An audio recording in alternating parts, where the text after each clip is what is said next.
Hello everyone, this is Amarachi. Welcome to the Playing with Portals YouTube channel where we discuss all things spiritual, intellectual, and things of that nature. Today I'm going to talk about recovering from spiritual attacks. Once again, I speak from my personal experience. These are things that I go through. These are things that I deal with. If you have something different, that's perfectly okay. We're just going to work with what I know, what I experience, okay? All right.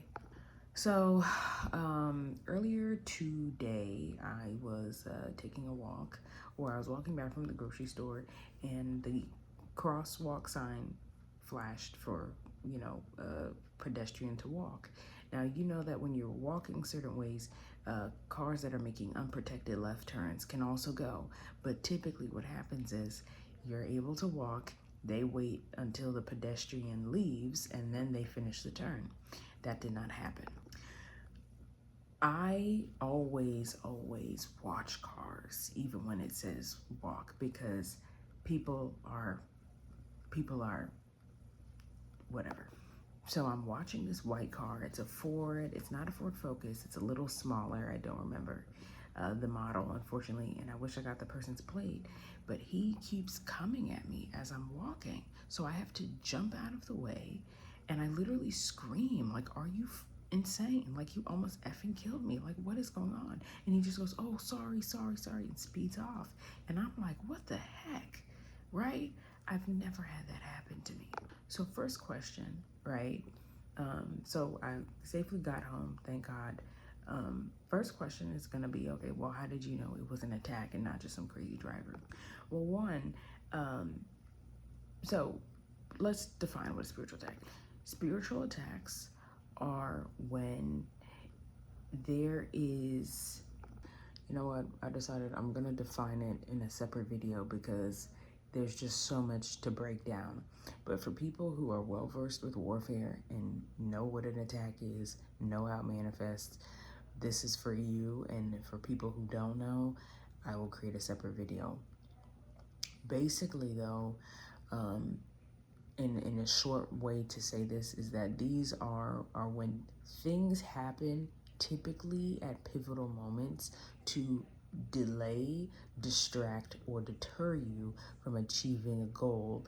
And this is coming from a this is coming from an unseen force. Okay, we'll just, that is the current working definition. We'll work it out later, but this is just generally how I want to say it. So obviously when these things happen, it can be very like traumatic, and like it can shake you up, right? Because I'm still like recovering, because I almost got hit by a car when I was walking back. And it's like, it's crazy because I am just very vigilant when I walk. Even when it's the walking sign, I'm always watching the cars. Even when it says red light, I watch the car, because some of these cars blast through red lights. I don't play like that because you just don't know. So I'm still very shaken up by it, because I literally had to jump out of the way last minute, and the guy just goes, sorry, and it's like, is that all you have to say for almost taking my life, or hurting me so bad? That's all you have to say? And then he gets to drive off and there's no consequence, and I'm the one who has to deal with it. So obviously it can be very rattling, but the thing you have to remember is you cannot stop. No matter what happens, you cannot stop. If anything, that's a sign you're doing good, when things are getting thrown at you to deter you, distract, or I don't remember the third D, but you cannot stop no matter what. So here's what I recommend doing after you experience an attack. First thing is prayer. So you probably need to triple up on prayer, right? And that's telling Yahweh, please, guide me, protect me, shield me from whatever, right? So you definitely need to get the prayer going, and do it more than what you do. So even, let's say, if you're just, walking down the sidewalk, say a prayer. Lord, protect me as I go here. Lord, protect me, whatever it is. Just shoot out these prayers, right? every time you want to open up TikTok, say a prayer. Like, just replace all of these little actions with prayer, because the words will start blocking things for you. Second thing is doing like a mini reflection. I say mini reflection because I don't want you to get too deep into it to the point where you're paralyzed, right? Because even I'm like reliving it, and that's not necessarily healthy. So just do a mini reflection. Okay, this is what happened. Da da da da. This is how I felt. Ooh, take some deep breaths. You're alive. You're here. Okay, so you survived. Excellent. Amazing. You have the capability and the skills to avoid these things. You're still heavily protected, and even if maybe something did happen, right, you still have tools to get yourself together and achieve the task. So deep breaths, mini reflection. Thirdly, talk to somebody. If you have a therapist who understands these things, that's great. If you have a friend or a parent or somebody you can call and talk about these things, that's great. Have a little conversation. Hey, this happened and it really freaked me out. It really got me da-da-da-da. Let them, talk to them, right? It's so important to be grounded after these things so that you're just not spiraling by yourself, and you're not, in fear, a state of fear by yourself. So reach out to somebody, talk to somebody, and get yourself calm again. Then we have to also get our joy up again. So I'm gonna find a comedy special or some really like fun thing to watch, to make things a little light because they feel kind of heavy.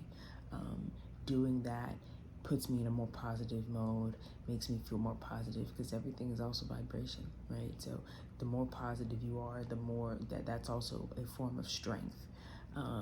So, get that joy up again. And then I'd also like look at community. I mean, going back to kind of that other point about reaching out to somebody, there's strength in numbers, right? There's strength in numbers. Being by yourself, can make you more susceptible to things. Make sure you're actively tapping into community. Make sure that you're constantly engaging with people who are helping you and helping you heal, and make sure your health is up too, right? So that's the other part. Health is essential. Health helps you, navigate things better, and also helps you stay at a high level. So really tap into your health. So that means sleep, eating, diet, exercise, all of those things. Community is also part of health. So, make sure you're doing those things pretty well, so that, you can lessen your chances of things happening to you. You have more control, and then you're more strong when it comes to getting through these things. Oh, excuse me. So yeah, so these are my suggestions.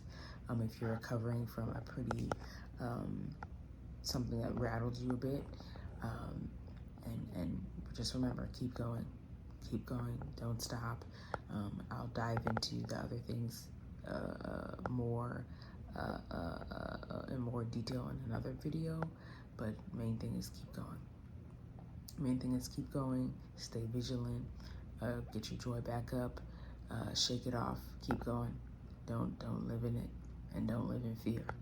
Do not live in fear at all. All right. I'll see y'all later. Y'all have a good one. Make sure you like, comment, and subscribe. Bye.